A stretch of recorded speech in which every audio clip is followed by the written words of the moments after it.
Welcome to another episode of Regulatory Oversight, a podcast that focuses on providing expert perspective on trends that drive regulatory enforcement activity. I'm Stephen Peepgrass, one of the hosts of the podcast and the leader of the firm's Regulatory Investigations Strategy and Enforcement Practice Group. This podcast features insights from members of our practice group, including its nationally ranked State Attorneys General practice, as well as guest commentary from business leaders, regulatory experts, and current and former government officials. We cover a wide range of topics affecting businesses operating in highly regulated areas. Before we get started today, I want to remind all our listeners to visit and subscribe to our blog at regulatoryoversight.com so you can stay up to date on developments and changes in the regulatory landscape.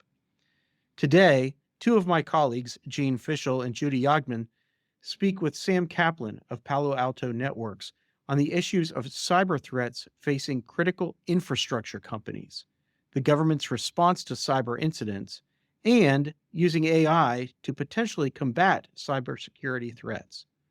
He's responsible for providing legal advice on a diverse range of domestic and international policy initiatives, with a particular focus on global cybersecurity law, critical infrastructure protection, privacy and data security, and public-private capacity building. Prior to transitioning to the private sector, Sam served as the Assistant Secretary for Cyber, Infrastructure Risk and Resilience Policy at the U.S. Department of Homeland Security, where he led DHS policy development in support of department-wide efforts to reduce national risks, with a focus on critical infrastructure cybersecurity, federal network security, countering cybercrime, and improving the security and resilience of the global cyber ecosystem. Can't think of a better expert to address these topics with us today, and I know we're all looking forward to this discussion. Thank you, Stephen, for your introduction of Jean and me and for introducing this podcast. Jean and I are both veterans of the Office of the Attorney General for Virginia. Jean was the Senior Assistant Attorney General and Chief of the Computer Crime Section, and I was the Deputy in charge of the Multi-State Unit for many years. We're both very familiar with multi-state actions, and we're both familiar with the importance of cybersecurity. Jean, in particular, his whole career is focused on these issues. And after I left the Attorney General's office, I was on our Public Service Commission, and the last at least 7 to 10 years, cybersecurity has been a very hot issue, as our utilities are considered critical infrastructure and subject to heightened needs for security. Our guest speaker today is Sam Kaplan. He is the Assistant General Counsel for Public Policy and Government Affairs for Palo Alto Networks. Thanks for being with us today, Sam. Perfect. Thank you for that introduction, Judy, and thanks to everybody for inviting me to be a part of this podcast. I'll always jump at the chance to talk about cybersecurity and critical infrastructure protection, so it's a pleasure to be here. Well, thank you again. First, would you describe what Palo Alto Networks does and a little bit about your job and the scope of the cyber threat we're now facing? Sure. I'm more than happy to. And just at the outset, I know we're going to have a wide-ranging conversation here today. So I do want to note, especially when we get into some of the regulatory discussion, that some of the opinions are those opinions of myself and do not represent the position of Palo Alto Networks. But again, happy to be here. So top level, Palo Alto Networks is the world's largest pure play cybersecurity company. A good way to think of our mission is really simply that we are a cybersecurity partner of choice, and our mission is to protect our digital way of life. Size-wise, we have approximately 13,500 employees located both in the United States and across the globe, and we protect and provide cybersecurity services to many of the world's most sensitive networks and systems, both here in the United States, but also abroad. This includes 10 of the Fortune 10 largest companies, 8 of the largest banks, 9 of the largest manufacturing companies in the world, 9 of the 10 largest utilities in the world, 7 of the 10 largest oil and gas companies, and 9 out of the 10 top hospitals in the US. We have a full stack cybersecurity service enterprise. So we started in 2005 providing hardware firewalls As our technology grew, that started to evolve into virtual firewalls. And then really beginning in about 2016, our slate of cybersecurity services really began to expand. And we now offer a full stack cybersecurity solution, both in individualized products and services, but that includes our traditional firewall business. But now we have branched out into attack surface management capabilities, real-time SOC automation capabilities. We have a full suite and a specific unit dedicated to cyber threat intelligence. They also provide cyber counseling services, incident response services. So we really do have sort of a full suite of cybersecurity products. So my role at Palo Alto Networks, sort of a good way to think about my role is I'm the lead global policy counsel for Palo Alto Networks. So I work with our public policy teams in our legal department, and I provide legal advice and guidance on regulations, consultations, rulemakings, legislation that is occurring both in the United States and abroad. Substance-wise, the big buckets that I deal with are naturally cybersecurity law and regulation. I do a big bucket of work in data flows and privacy, and also lately, especially over the past year, have been dedicating a lot of my time to AI regulation, both in the United States and abroad. So that's just a quick top level of me and our company. Thank you, Sam. Could you give us your view of the cyber threat today? Sure. And I'll sort of couch my view of the cyber threat today, really in terms of what we're seeing across the globe. Earlier, I referenced our cyber threat intelligence unit. It's called Unit 42. They have global visibility, both across our customer sets, given the nature of our business. But just to put this in context for everybody, through Unit 42 and our cybersecurity products, every day we analyze 750 million new and unique security objects. These are threats, vulnerabilities, notices, alerts that cross our transom. Additionally, every day we detect 1.5 million unique attacks weren't there the day before. This is all due to the efficacy of our tools and capabilities and our cyber threat analysts, a lot of those being AI driven. As a result, we have developed this process of continuous discovery and analysis that allows our threat detection tools to stay ahead of that adversary, and that real-time awareness of that threat landscape allows our company the ability to block 8.6 billion attacks that are occurring every single day across our networks. As a result, and from some of our analysis that's put together through our Unit 42, I bucket the cyber threat landscape into really four principal buckets is what we're seeing with regard to trends: ransomware, industrial control system attacks, vulnerability exploitation, and supply chain attacks. With respect to ransomware, Unit 42 actually releases an annual report on what they're seeing with respect to ransomware trends. Last year's report in 2023, our Unit 42 has really seen those ransomware demands really hit, and the ranges of ransom that these organizations are looking for have ranged between $3,000 and can go as high as 50 million US dollars. Over that time and over the last year, the median ransomware demand we've seen extorted from victim companies has been around $650,000. And for those organizations that did make a ransomware payment, that median ransomware payment that was tendered from these victim organizations was around $350,000.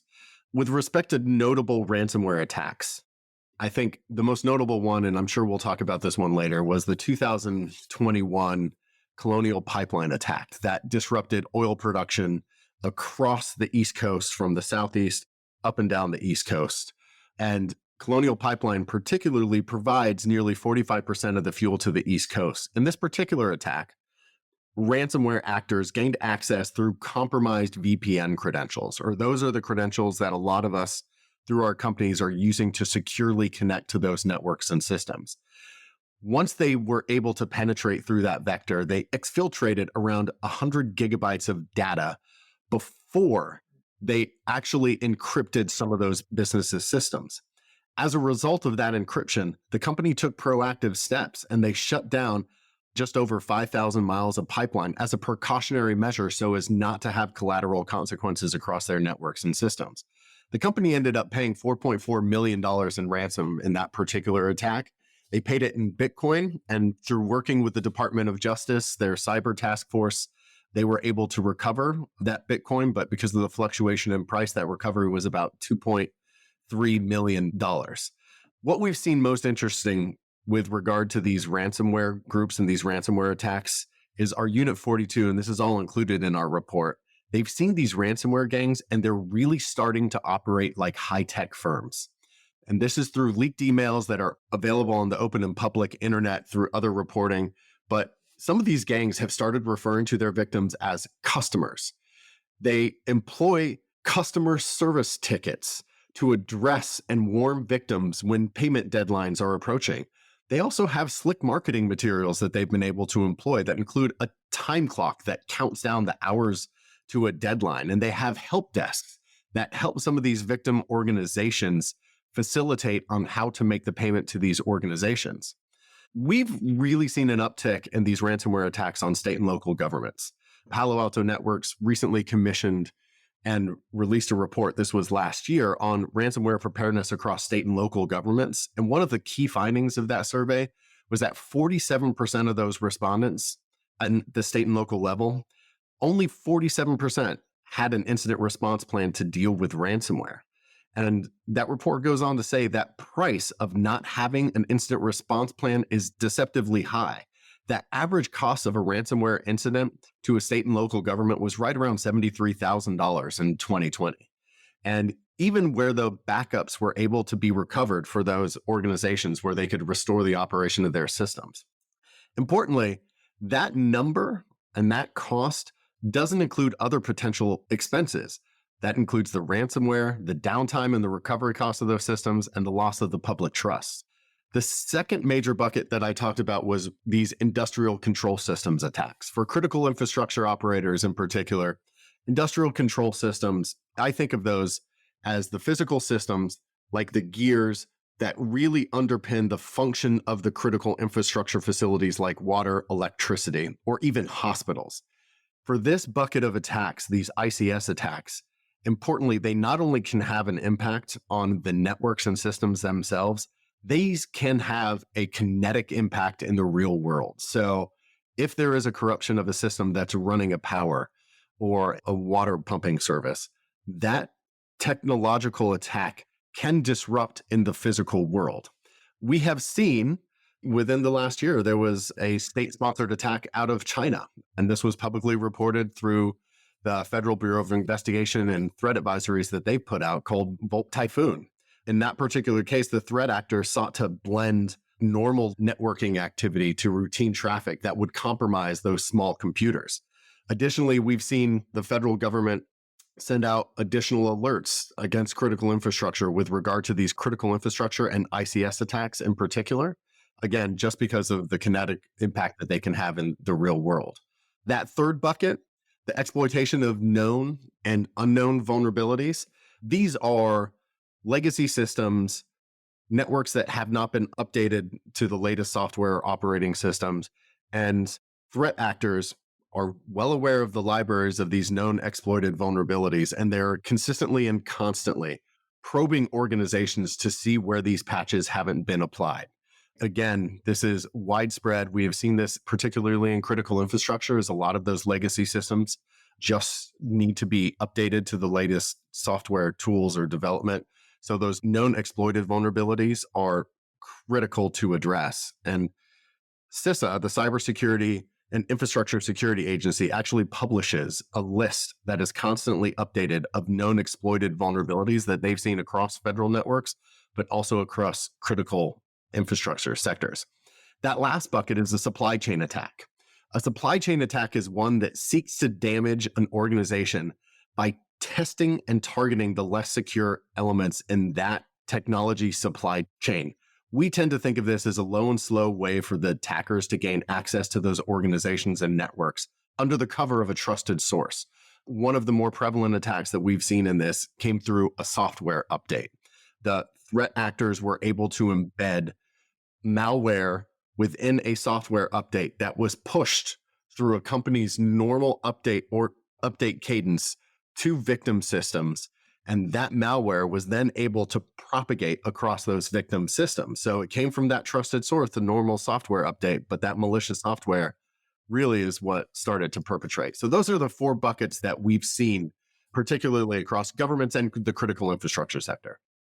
I'm going to turn it over to Jean now for a few questions. But before I go, what I'm hearing you say is everyone has to be hyper vigilant all the time. This is an ever changing and evolving problem that requires their constant attention. Constant battle, correct. Thank you, Judy, and thank you, Sam. Certainly, before I go on, I have to mention that Judy actually served as the Attorney General of Virginia. She was being modest and didn't mention that, but she brings a wealth of experience from the regulatory side. And thank you again, Sam, for joining us. I know during my time, 20 years as a prosecutor, a cybercrime prosecutor, I saw the rise of ransomware incidents, and really it's become a form of organized crime. Certainly the more sophisticated operations, as you alluded to. And I think the protection of our critical infrastructure needs to be a top priority, as we saw with Colonial Pipelines. But I want to ask you, based on your experience and what Palo Alto is seeing, and I know Palo Alto is one of the leaders in cybersecurity and compliance. What are you all seeing as the current state of the cyber protection of critical infrastructure? Are we doing enough to protect our critical systems? That's a really great point. And as both Judy and you said, this is a constant battle. The threat is constantly evolving and metastasizing to new and particular forms. Given that evolving threat landscape, it's ever more important for organizations to stay vigilant and continue to stay dialed in to sort of how cyber threats are beginning to develop. When it comes specific to critical infrastructure, one of the things that we've seen from the Unit 42 perspective is first and foremost across critical infrastructures, principally because across the US, there is it's not fragmented, but it is a multi-layered sort of structure of critical infrastructure operators. Some provide to entire states, some are very localized. To me, and again, this is one person's opinion, that sort of different structure and the ability to layer capabilities on capabilities actually promotes some of the resilience in critical infrastructure to withstand attacks in some of these areas. So there's a little bit of redundancy by design in there, but that doesn't sort of mitigate. There are areas where critical infrastructure operators will be providing services and they're the lone game in town. So again, these are all serious issues on the cyber side. One of the things that we've seen particular to critical infrastructure are legacy systems. Critical infrastructure, they often use legacy systems that are far beyond a reasonable lifespan from a security standpoint. And this means that many systems are running older, unsupported operating systems. And sometimes you get so far down in the versioning history of a particular software, they oftentimes cannot be easily patched or upgraded. And additionally, some of those operating systems, those ICS systems that I was referring to earlier, you have to update collateral software across those systems. And when you start updating that software and look at the chaining out there, it's not an easy thing to update some of these systems because there can be an operational or a compliance issue or warranty issues with some of these systems.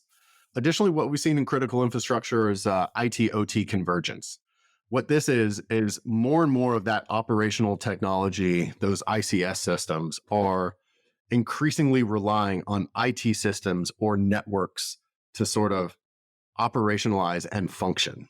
What this has done is that many of those OT systems, those operational technology systems that were previously isolated are now accessible through networks and connections. So they are now open to these new cyber vulnerabilities, and it makes them more available and more at risk of being attacked. A third sort of bucket that we've seen is across critical infrastructure, and I think a number of additional countries, but particularly with critical infrastructure, is a real lack of skilled resources. Critical infrastructure operators, they don't have the full slate of dedicated security personnel with the cybersecurity skills needed to sort of protect those networks. We've seen a need across the cybersecurity industry for cybersecurity professionals to get into this field. I think even the White House Office of the National Cyber Director published a report on the cyber workforce last year that was estimating, I think the number was around 850,000 jobs and personnel that are needed in this space just to meet with current demands. When you start talking about this expanding threat landscape and more capabilities going online, that sort of delta between the resources and the personnel available and the actual need is only going to continue to grow. One of the unique things that we've seen in the critical infrastructure space too is sort of regulatory compliance. There are rules and regulations across many critical infrastructure verticals that can create complexity with how these operators can interact with their systems and how they need to make them available. And the last is data. I think for critical infrastructure and with some of these systems, knowing the amount of data that their networked infrastructure is developing and how to make use of that data to detect vulnerabilities, attacks, and having the ability to really make use of that data is just a continual challenge that we've seen across critical infrastructure sectors. I think that certainly highlights the difficulty in marshaling both money and expertise in this area. And I think certainly funding needs to be allocated to improve the protection of our critical infrastructure. Your last point really leads to our next topic, and I'm going to actually turn it over to Judy to cover this next topic here. Sam, thank you. And thank you, Jean. Sam, you touched on this. So this is basically, I guess, just to underscore a little bit. I wanted to hear your views on cybersecurity, I guess the scope of regulation of cybersecurity. In some areas, it seems to be multi-tiered and the requirements are coming from several different departments of government. The bulk electric system comes to mind. You have more than one division of Homeland Security have rules and requirements. You have the Federal Energy Regulatory Commission enforces rules from NERC, which is the agency that was set up specifically for security of the bulk electric system. And now recently we had the Securities and Exchange Commission issue a set of cybersecurity rules that it applies more globally, but it also applies to the bulk electric system. So in this area, you can have not necessarily competing, but in some instances overlapping and complicating the reporting requirements. And in other areas, there really just isn't that much. We saw recently with, I guess, the EPA's water rule, they withdrew that rule. The regulation wasn't a good fit under the statute they were using. And that Congress is going to enact legislation and provide money and resources, which is probably more appropriate given the fact that some of these water systems are very small and they really need help complying. But anyway, what is your thought on the overlapping nature, and is any thoughts on improvement that could happen in that area? Sure. As you referenced, one of the things that I've done, and I've worked in this space for a long time, I was actually with the federal government before transitioning to the private sector. I was at the Department of Homeland Security for a long period of time working on cybersecurity and infrastructure protection there. For organizations, understanding the regulatory landscape, I think one of the best first tools is to sort of baseline your understanding. You got to figure out sort of who's who in the zoo, depending on what your organization is. And it really takes companies, critical infrastructure providers, or folks working in other sectors, knowing what their sector is, having the ability to sort of determine how that regulation has been structured across the federal government. If you look at cybersecurity regulation, to me, this goes back to post Homeland Security Act legislation, where that was what really enabled the federal government to sort of develop its architecture and framework for the 16 critical infrastructure sectors. That's been operationalized through PPD 21, which we understand it's in the process of being updated by the White House, and they might be adding sectors to that. For the cyber side, that sort of 16 critical infrastructure sector has tiered down because for certain sectors, there are sector-specific agencies like the Departments of Energy, the Department of Health and Human Services. They're the ones that really have the regulatory prerogative to oversee what those critical infrastructure sectors are doing. They're the ones formulating. You brought up some of the electric on bulk power. some of those regulations. But that sort of 16 critical infrastructure sector is really foundational. And for those companies, you have to understand what agencies you're dealing with. And for example, the Department of Homeland Security, of the 16 sectors, DHS has 9 of those sectors that they are the sector specific agency for. On top of that, CISA is really supposed to be the central point of coordination for how those sector specific agencies develop and operationalize their regulatory approach. So it's complex, it's multifaceted. There are overlapping rules. You brought up the SEC rule for critical infrastructure coming out of the NDAA 2 years ago now. There's that CERCIA bill, which is the Cyber Incident Reporting for Critical Infrastructure Act that was included as a part of the NDAA. That's putting cyber incident requirements on all critical infrastructure sectors across the 16. You know, as soon as they spot an incident, within 72 hours of that discovery of that incident, they have to do an impact assessment. They have to report to CISA. CISA is going to become sort of a central clearinghouse for a lot of that cyber incident. CISA is currently in the rulemaking process for that now. They released a request for information last year. We are expecting them to release language on a rule sometime within this calendar year, I would expect, because under the NDAA, they had 42 months, I believe it was, to finalize a rule in that sector. So you tier that, the CERCIA requirements, against the SEC requirements, where critical infrastructure operators are also publicly traded.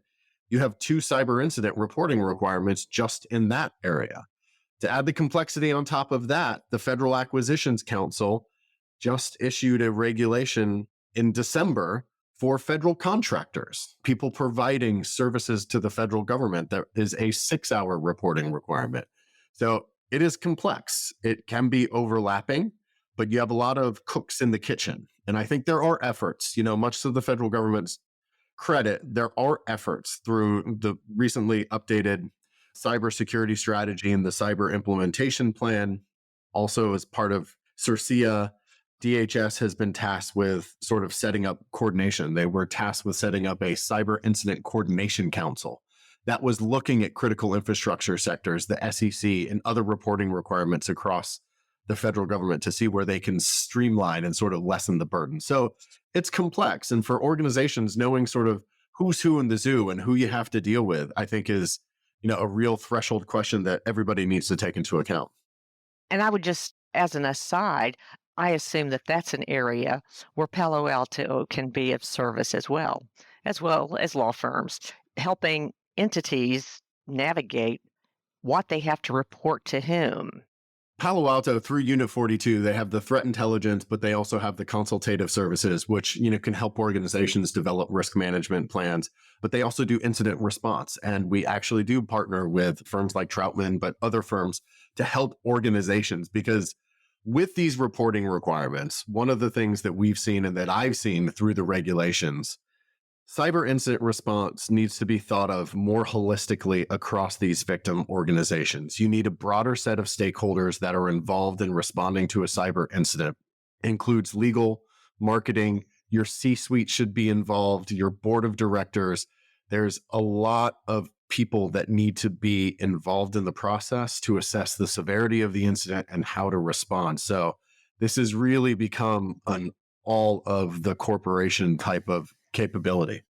And just a follow-up to that, in discussions with others in this industry, we've talked about the all-of-government approach to cybersecurity that we're seeing. Every agency is using all authority that they have to push out cybersecurity requirements to all business entities. So if you don't have a plan, I think you ought to seriously think about getting one, because if you don't have requirements on you now, you're going to have them soon. And in any event, we're all vulnerable and we just need to be prepared. But I'd like for you to comment on that.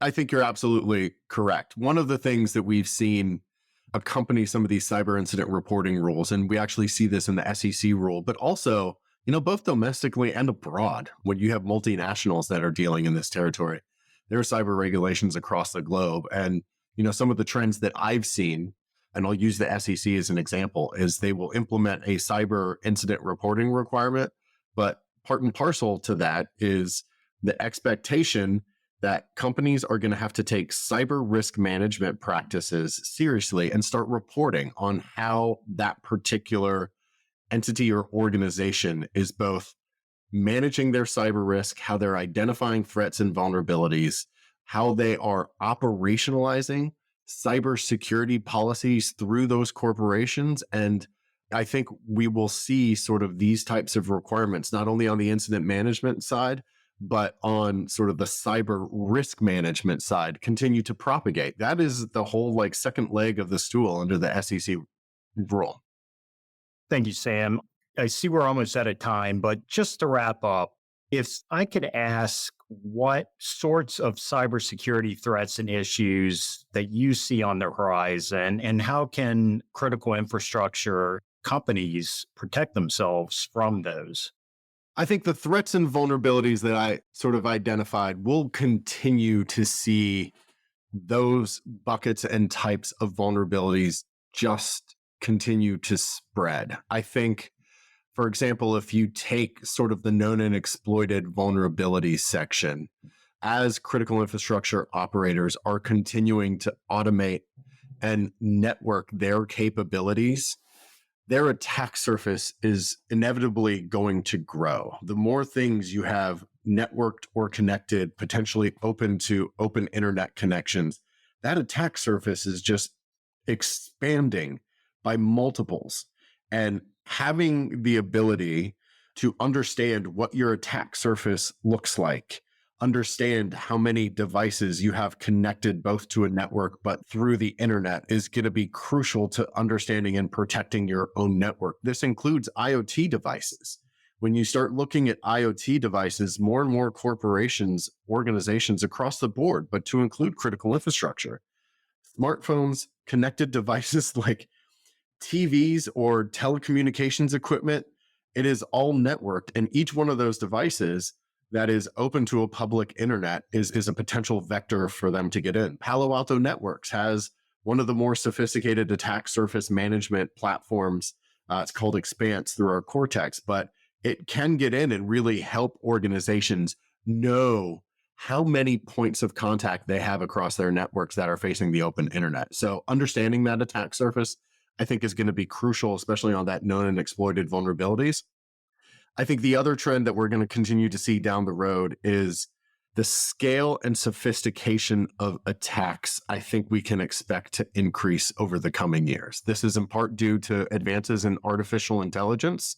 Our Unit 42 has published sort of threat reports with regard to how ransomware actors are using generative AI systems to create more sophisticated phishing techniques to be able to penetrate those systems. And this can include all the things that you've trained your organization on to look for bad grammar in an email or strange phraseology. Generative AI systems, which are free to use, threat actors are using this to write very sophisticated, both phishing and spear phishing campaigns that don't have all the hallmarks of traditional phishing campaigns that we've trained the workforce. So I think with regard to sophistication, I think we're going to be able to see that.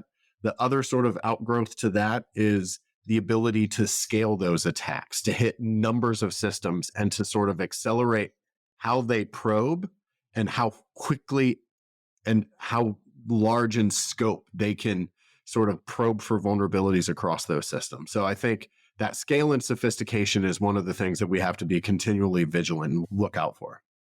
Sam, I believe our time is up, and I want to thank you again for being with us today. This has been a great opportunity to go over some very important information. And I'll just note that you and I were recently on a panel together at an Attorney General's conference, and I knew you would make a great podcast star for us, and you've certainly delivered today. So thank you again. Thank you again for the invitation. Gene and Judy, thank you for sharing your conversation with Sam. I'm certain that much like myself, our listeners enjoyed your candid remarks and invaluable perspectives. I want to thank our audience for tuning in today, too. Please make sure to subscribe to this podcast using Apple Podcasts, Google Play, Stitcher, or whatever platform you choose. We look forward to having you join us next time.